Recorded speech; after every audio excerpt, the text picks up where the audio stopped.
You have to figure out what the intention is, because otherwise you're just kind of doing things haphazardly. And in terms of advising clients when they are trying to have their own brand onto their business brand, which is two different things. Yes. And business brand might attract a different demographic, different audience. So how is that, those conversations you have, those difficult ones when you have to tell the clients that, you are trying to reflect yourself too much on the brand rather than the brand on its own itself? Yeah. So with branding, there's two things that are happening. So you've got a business brand and a personal brand. Generally, what we advise our clients is that if they do want to have a personal brand, you start with the business brand, but you kind of plug into that. So that's what I did with Design Studio Perth. Business brand, Tracy Fryer is in that brand. And it's got to a stage now where I can separate it, because you've got that audience from that business brand that you can leverage off in your personal brand.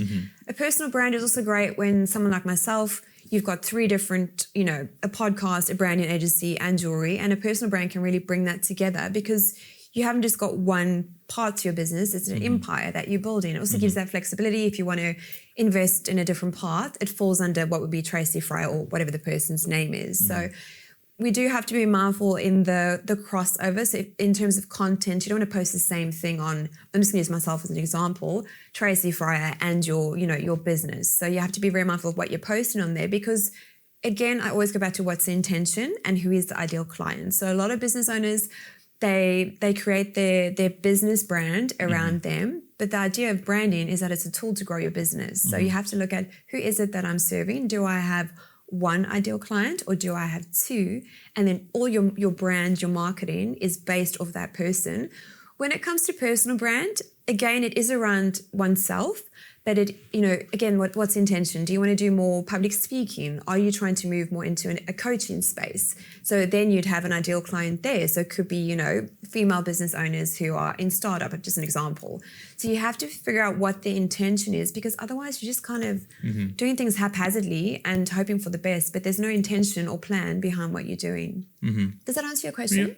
Yeah, for sure. And then from a point of view of when people are on a journey on, the organization is fairly mature, and it's been to the, it's a case study, for example. Sure. Fairly mature, been there for the last 10 years. They have this branding and which works well and which has been working well for the audience. But some people, you would see that they just do the idea of branding for the sake of branding. What do you see those things? Because sometimes people just change things. They do. Again, it goes back to that intention. So what I have noticed is business is hard, right? So people sometimes think if I freshen up my visual identity, which is one component of brands, my logo, it's going to give me a different result. And whilst branding, if done with a strategy, it can, but there's a few different components when it comes to a business. So you have to really look at the bigger picture. What is it I'm trying to achieve? Because branding forms part of that, but just refreshing your logo is not going to give you any different outcome in terms of if your business strategy stays the same, right?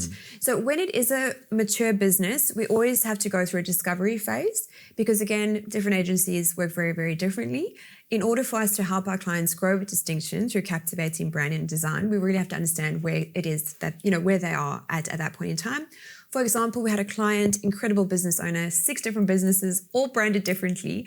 And what was happening is that his empire was looking a lot smaller, than what it should be. And through the discovery phase, we saw common veins between the different businesses, scaled it right back to having the 3 different parts of his business and branded it as his surname.